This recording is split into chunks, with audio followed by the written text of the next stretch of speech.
હંમેશા જેમ આપને મેસેજ આપતો આવ્યો છું એમ કે પ્રભુ હિ કેવલ પ્રેમ પિયારા. ઈશ્વર આપણા દ્રવ્યનો નહીં પણ આપણી ભાવના જોવે છે. ભગવાનને સુવર્ણના કળશો અર્પણ કરી દેવામાં આવે, ચાંદીના બાજોઠ ઉપર માનું સ્થાપન કરી દેવામાં આવે, પણ જો આપણા હૃદયની અંદર મા પ્રત્યેની આસ્થા નથી, માના ચરણોમાં શ્રદ્ધા નથી, માના પવિત્ર ચરિત્રો જે છે એ આપણને કાલ્પનિક લાગે કે શું આવી રીતે અસુરોનો સંહાર થતો હશે, આ દેવી ભાગવતમાં બતાવ્યું એ બધું સત્ય હશે, તો આ બધા દ્રવ્યોનું કોઈ મોલ નથી. પણ આપણે શ્રદ્ધાથી અને આસ્થાથી સ્વીકારીએ છીએ કે નહીં, માં ધારે તે કરી શકે, એ સર્વસ્વ છે અને હું માત્ર એક બિંદુ છું. બસ આવી આસ્થા માના ચરણોમાં રાખી અને ગમે તે માગજો મા પાસે જ મગાય, નિસંકોચ મગાય, પણ પ્રાર્થના કરતું જવાય મગાય. ખાલી માંગે નહીં કરવાનું. માની આરતી કરવાની, માની પ્રાર્થના કરવાની, માની સ્તુતિ કરવાની, પછી બે હાથ જોડી આપણા માટે આખા જગત માટે માગવાનું, અને એ દેવા માટે સામર્થ્ય ધરાવે છે.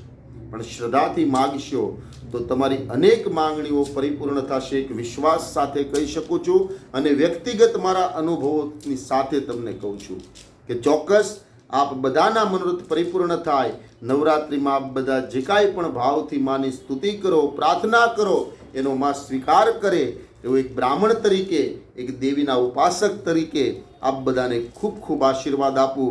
અને વિશેષમાં તમને એક જરા જણાવી દઉં કે ઘણાનો પ્રશ્ન એવો છે કે 9 દિવસની સ્થાપના કરી તો આઠમનો યજ્ઞ કરવો કે નહીં.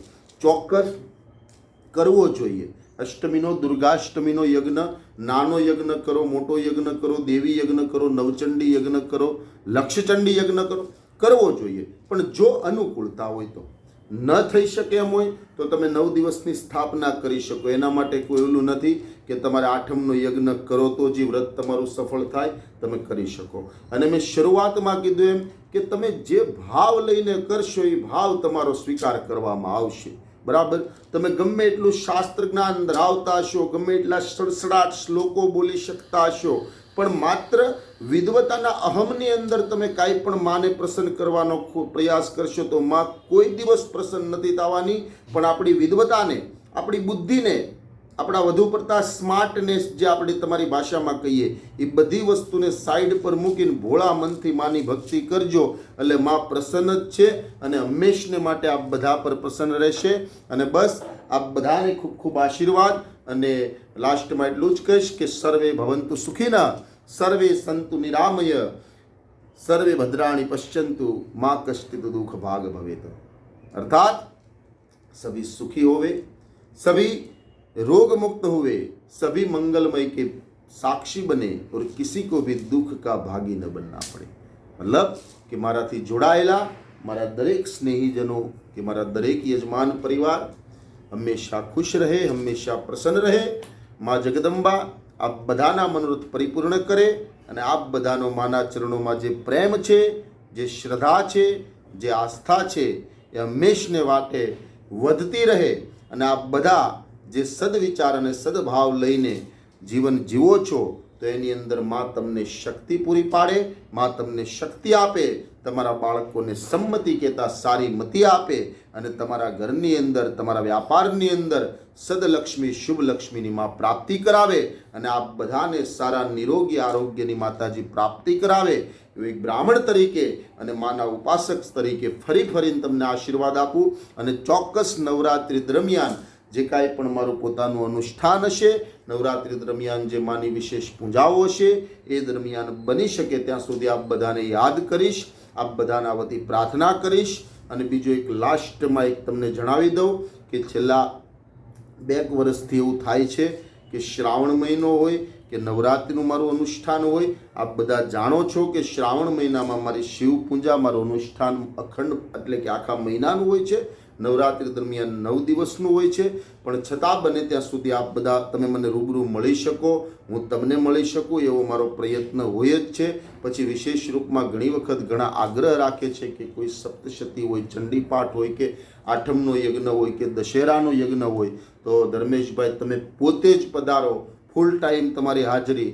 તો બસ કરબદ્ધ બધાને પ્રાર્થના કરું છું કે આવો કોઈ આગ્રહ નહીં રાખતા.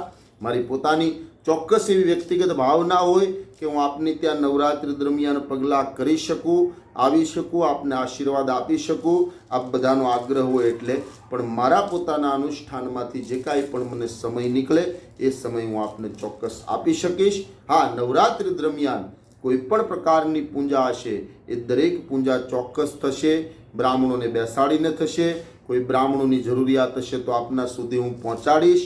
1 થી લઈને 31-51 બ્રાહ્મણો સુધી આપની ત્યાં આવશે. ખોટો લક્ષચંડી યજ્ઞ કરવો હશે તો એ થશે, પણ આપ એટલો આગ્રહ નહીં રાખતા કે ધર્મેશભાઈ તમે જ આવો, તમારી વગર એ કાર્ય નવરાત્રિ દરમિયાન. બાકી પછીના દિવસોમાં બનતો હું ન્યાય આપું જ છું કે અમુક તારીખો આગળ પાછળ કરીને પણ હું પોતે આવી શકું મારા મહારાજોને લઈને, એવો મારો આગ્રહ હોય જ છે. પણ ઘણી વખત એવું બને કે આવા કોઈ અનુષ્ઠાનમાં વ્યસ્ત હોઈએ અને તમારો આગ્રહ ઘણો હોય પણ કદાચ તમારા ઘર સુધી ન પહોંચી શકીએ, તો બસ એ જ ખાલી તમને મેસેજ આપું છું. બાકી બસ આપ બધા જ ઘણા સમજદાર છો અને બધા જ માય ભક્ત છો, એટલે બધા જ ખૂબ પ્રસન્ન મનથી, ખૂબ આનંદિત થઈ અને ખૂબ જ શ્રદ્ધાથી માની ભક્તિ 9 દિવસ દરમિયાન કરશો. 9 દિવસ દરમિયાન ઘરને, પોતાના મનને, પોતાના શરીરને પવિત્ર રાખશો.